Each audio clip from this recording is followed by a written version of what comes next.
what the Spirit is saying. The Lord wants to have conversations with us about the things that are troubling us. From Isaiah chapter 1, he says, come and let us reason together. Let us exchange minds. Let us put things on the table and let us talk. We're in a season where people are called to have conversations. Unfortunately, many of the places where conversations are held that relate to us, we are not there. So in the place of conversation, we could see where God engaged in the conversation with Job, or conversation about Job. Job was not there. Decisions were made, oh my God, over Job's life. This man that loved the Lord, this man that really feared God, because we could hear when the wife told him to curse God and died, he called her a foolish woman. God said to Satan, I know that he fears me. But yet Job was not there. And a conversation was held over his life. Yes, it wasn't meant to kill him, but it was meant to afflict him. Has God called you to a conversation and you haven't showed up? Or has God called you to a conversation and you have showed up? Has He tried to engage with you and you have responded or you haven't responded? Is He still calling you? And maybe you don't even recognize that it's the Lord that is speaking. But He's persistent with that word because He's still saying, come. He's still knocking on the door because He's saying, I have need of you. He's saying, I am your creator. And the life that you found yourself is not what I have ordained for you. Come and let us reason together. Let us engage in a conversation. Let us talk. God wants to speak to us. He's calling forth His sons. He doesn't care where you are. You know, I was meditating upon John chapter 4. And here's this woman that many people condemn, yet Jesus had need of her. In fact, the woman at the well is a woman that I admire. Now, I'm going to say something that I haven't heard anyone say. I'm going to say something that somebody might think that, my God, this is such a controversial statement that you just made. This woman had been married for 5 times. Married. I didn't say she had been with men. Jesus said you have been married. I'm going to repeat that word again. Married. Which meant that every man that met her saw her value, saw that she was beautiful, saw that she was someone that they wanted to be with. A woman can never convince a man to marry her. I can tell you this today. The day that you try to convince a man to marry you, most of them run away.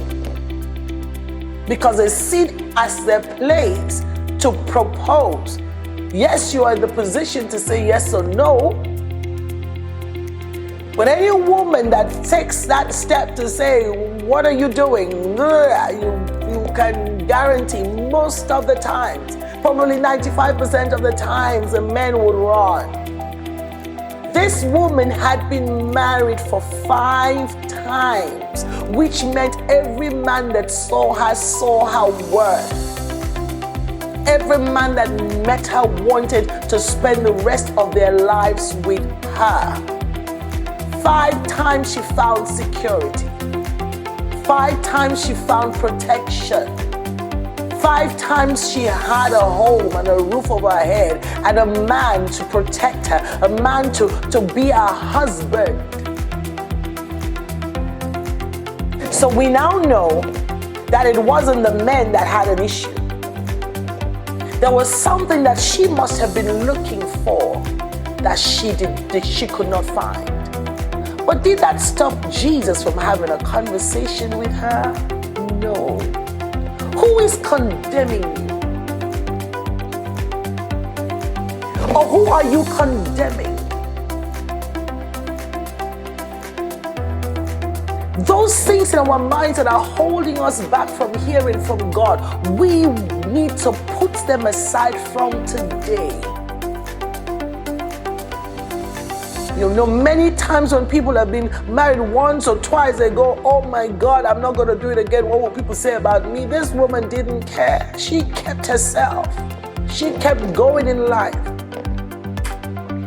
until the Lord showed up to have a conversation with her. One that changed her life for good. Now we all know that no one can meet with the Lord and remain the same.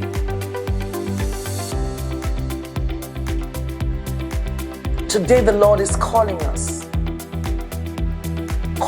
to that place because He wants to engage with us. He wants to reason out things with us. He wants to make certain decisions, not without us, but with us. You know, the Lord met Abraham. And as they went on a walk, the Lord told him that this is what I'm about to do to Sodom and Gomorrah. He had a conversation with Abraham, even concerning his judgment. And many times people say that if there were 10, in Sodom and Gomorrah, the land would be saved. Well, God still saved Lot and his family because He did still save the righteous. The righteous did not die with the unrighteous.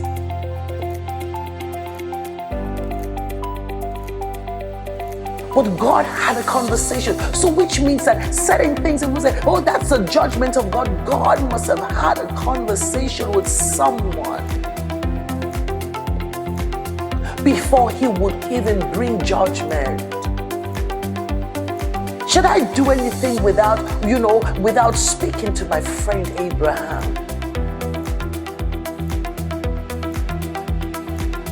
I am stopping as I speak today because it's a time of reflection. Because in conversations, you can't just have one person talking all the time.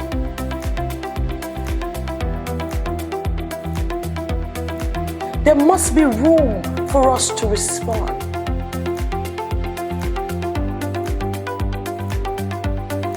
There must be room for God to respond to us. When the Lord met with Job at the end of the book of Job, He had another conversation with Job, starting from Job chapter 38. He spoke to Job, told him about creation. Chapter 39, He spoke to Job, told him about the animal kingdom. Told him about the things that where were you when I was doing all of this? Were you in conversation with me, Job?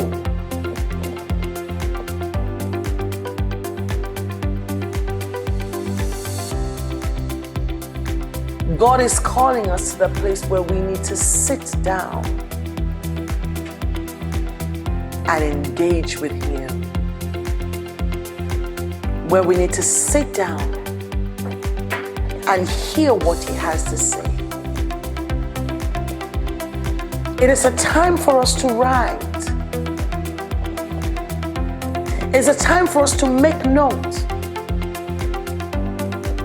So many things can be lost in conversations because words are going on. But if you showed up with the Lord and say, Father, today I'm going to hear you and I'm going to make a note of the things that you are saying, you will be amazed. As you walk daily with Him, your question should be, have I had a conversation with the Lord today?